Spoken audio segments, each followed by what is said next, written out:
Imagine yourself standing on the creaking deck of a great ship. The year is 1650.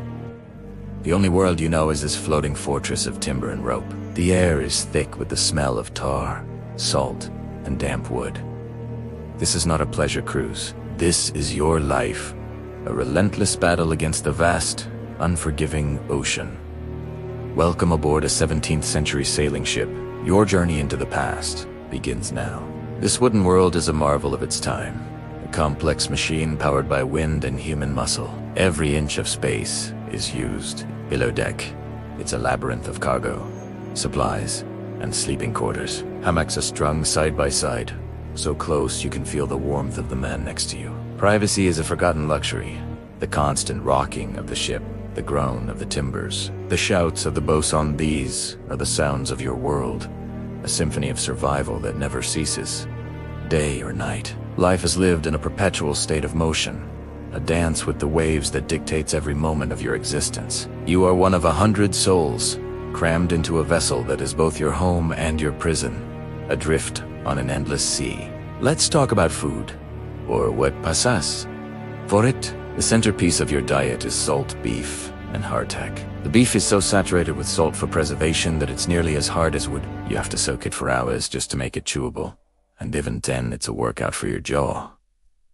The taste. Imagine chewing on a salty leather shoe. This is your main source of protein. Then there's hardtack, also known as ship's biscuit. It's a simple flour and water biscuit, baked multiple times until it's rock solid.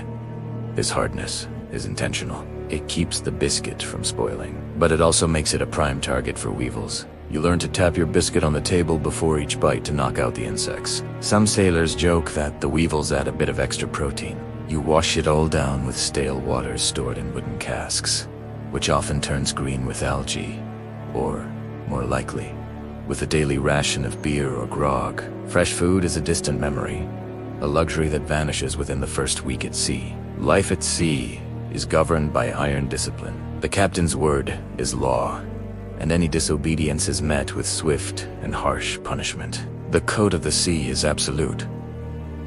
Forget to secure a line. You might feel the sting of the Catoni nine tails, a whip with 9 knotted cords designed to tear the flesh from your back. A dozen lashes could leave a man scarred for life. Fall asleep on watch, you could be keel-haul dragged under the ship's barnacle-encrusted hole from one side to the other. Few survived this ordeal. Theft, fighting, mutiny, these were crimes punished with extreme severity, sometimes even death, by hanging from the yardarm as a grim warning to the rest of the crew. This wasn't just cruelty for its own sake. On a ship where a single mistake could doom everyone, discipline was the glue that held this fragile society together. Every man had a job, and he had to do it perfectly, every single time. It was a brutal system, but in the middle of the ocean, it was the only thing standing between order and chaos. So how do you find your way across this vast, featureless expanse of water? Navigation in the 17th century was a blend of science, art, and guesswork. Your primary tools are the compass, the astrolabe quadrant, and the crossstaff. At noon, the ship's navigator uses the crossstaff to measure the angle of the sun above the horizon. This tells him the ship's latitude, its north-south position. But what about longitude, your east-west position? That was the great unsolved problem of the age. There were no accurate clocks that could keep time at sea, so navigators relied on a method called dead reckoning. This involved estimating your speed using a tool called a chiplogger, a piece of wood thrown overboard, attached to a knotted rope. By counting the knots that ran out over a set time, you could guess your speed. Then, you'd combine that speed with your compass heading and the estimated time traveled. It was incredibly imprecise.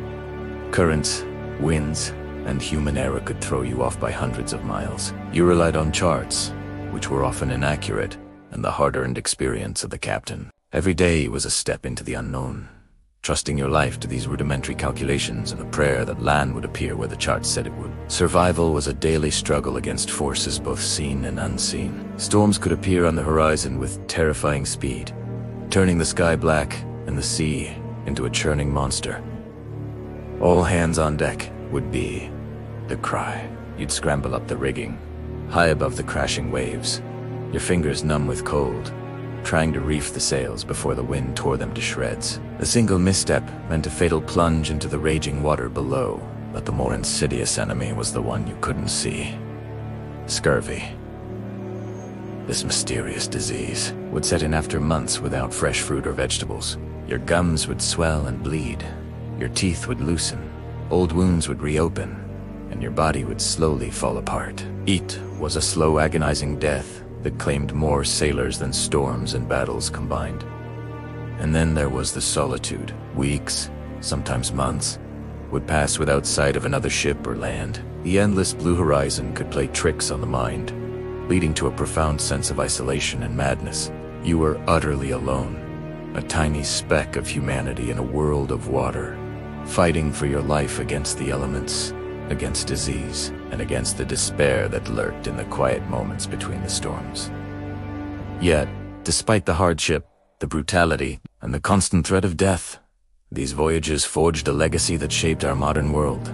These wooden ships and their iron-willed crews connected continents, created global trade routes, and expanded the boundaries of the known world. They were the pioneers of globalization, their journeys driven by a thirst for wealth, for knowledge, and for adventure. The lessons learned in navigation led to scientific breakthroughs. The resilience of these sailors, their ability to endure the unimaginable, became the stuff of legend. That world of wood, salt, and sail may be gone, but its echo remains. Every time we look at a world map, we are looking at a chart that was drawn in part by the courage and sacrifice of these men who dared to sail into the void. Thank you for joining us on this journey back in time. If you found this voyage through history fascinating, be sure to hit that like button and subscribe for more deep dives into the past. Let us know in the comments what piece of history you'd like to explore next. Until then, stay curious.